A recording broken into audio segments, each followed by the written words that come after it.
It's a Rowland Hilder painting. This is one of Rowland Hilder's classic winter paintings, and I'm going to analyze the composition and tell you why it's such a great painting, why the structure is so good.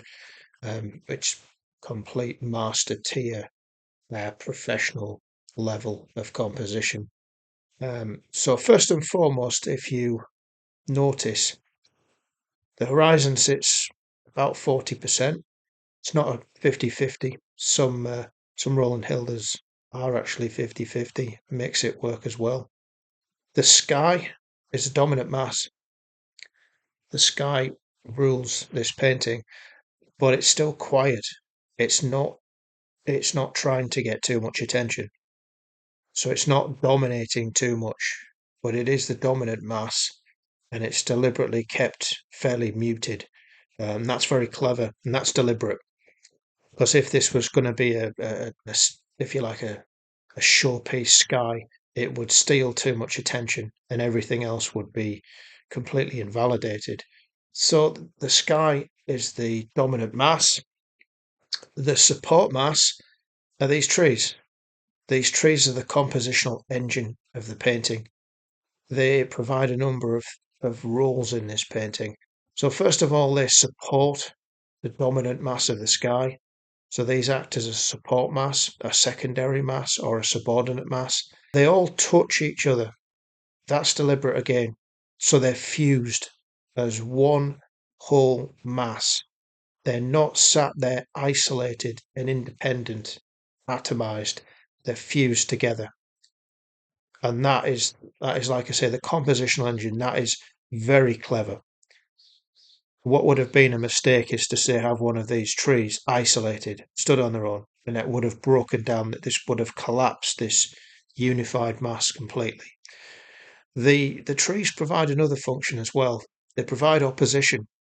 So we have the horizon cutting through here, and all these trees provide vertical thrusts, vertical forces through the horizon, and the horizon being obviously a horizontal force, and quite a powerful one. These offset that, they oppose it. So Rowland Hill is using the principle of opposition here.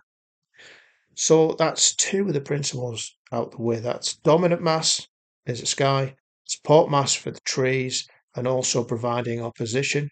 There's also a nice rhythm going on here, and they're one unified mass. So the third thing that I usually look for is the quiet area for the eye, a resting place for the eye.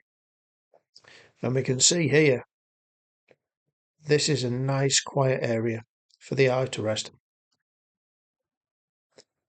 So three things working beautifully in tandem: dominance, subordinates, quiet area. And now, the last and not least, when I analyze these paintings, I look for where the eye moves, how the eye moves through the painting. How does it move? And we can see this beautiful C shape, completely deliberate. Bit of dry brush in there, just sweeps across. Beautiful C. Nice and slowly as well. It doesn't take the eye through too quickly. It's broken, if you notice. There's some dark accents here, but it breaks. Why does it break? That's not an accident. That's done deliberately. That's done to slow the eye down. If this was all dark accent swinging around here, the eye would go probably too quickly. It would be too quick. So there's deliberate break up here. It's also broken up a little bit here with this. Looks like a puddle. A little bit of a light accent here. So yeah, four things: dominant, subordinate, quiet, and the eye movement is all masterfully composed. That's how you do it. So now that I've looked at the four main elements of why this composition is so good, I'm now going to chat about a few little things that really work as well. You see these little puddles? They're not accidents. They're rhythmic. They lead the eye. It's used as like stepping stones into the painting, alongside this beautiful curve, this C shape. These act as little stepping stones rhythmically. The trees are rhythmic, and they're not equally spaced.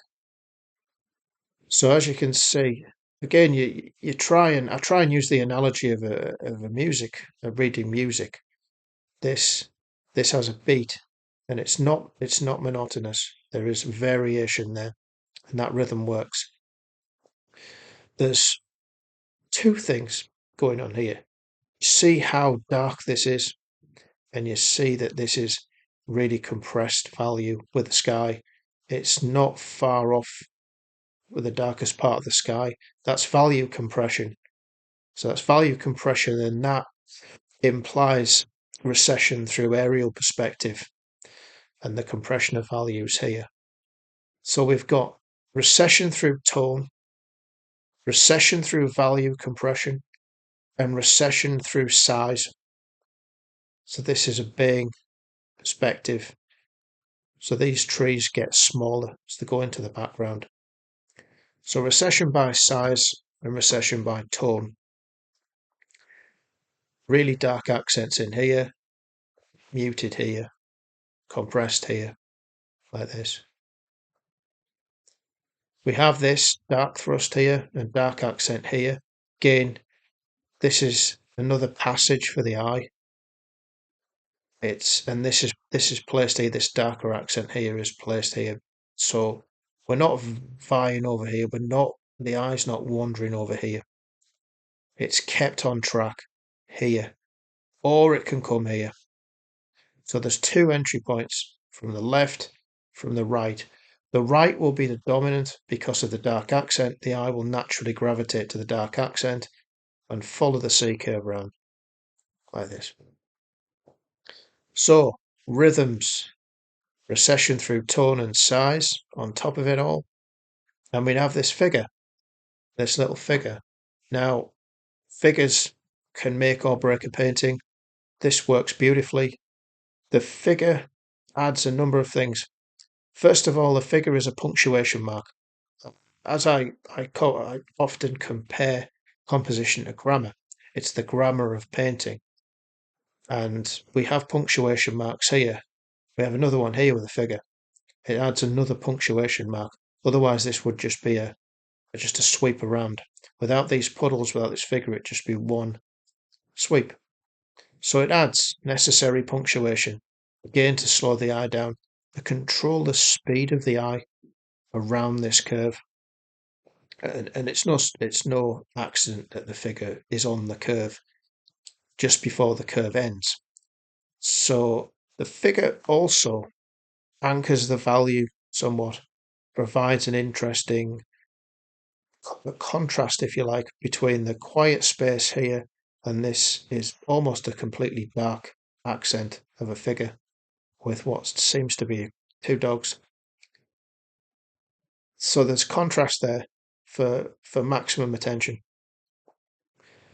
The figure also provides a scale, immediately provides scale. We now grasp just how expansive this landscape is and how big these trees are by relative to the size of the figure. So it gives us that scale. It helps us to grasp the sheer size of the landscape and the scale of the landscape. And the eye sweeps around here to the farmhouse, which is the focal area. Now, this is really far right for a focal area, but it works because this this is getting our interest. We're working our eye around here with punctuation with a figure, and we're dropping into this quiet area, and eventually we're led to this focal point of the farmhouse on the far right. And our eye can then wander around. A little bit of interplay here, not the main contrast, not great contrast around here, it's quite compressed. But I think part of this design here is to stop the eye going off the page. These act as a block for the eye. And if you notice how compressed this area is here, and how it starts to build up a little bit of tone here, and then eventually this is very dark here, right in the end, this final tree here. And that is to stop the eye from wandering off the page. So the eye is captured. The eye is blocked in here and here to contain it here. When it's here, it has to follow the C curve. It's compelled to.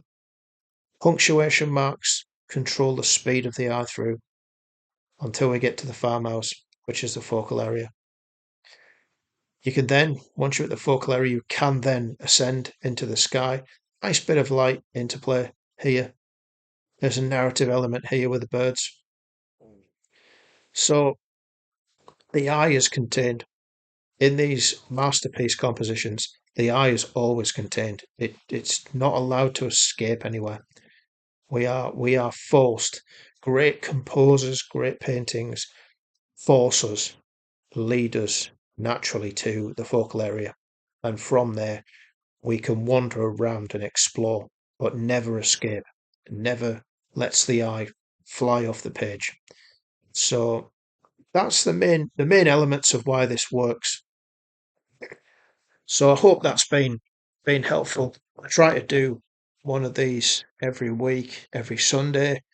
So yeah, take some of the principles, apply them yourself. Like I said, it's everything works here. Everything's here for a reason. There are no accidents in these masterpieces. Everything works. Everything has a reason for existing. Okay, thanks for watching. Thanks for listening.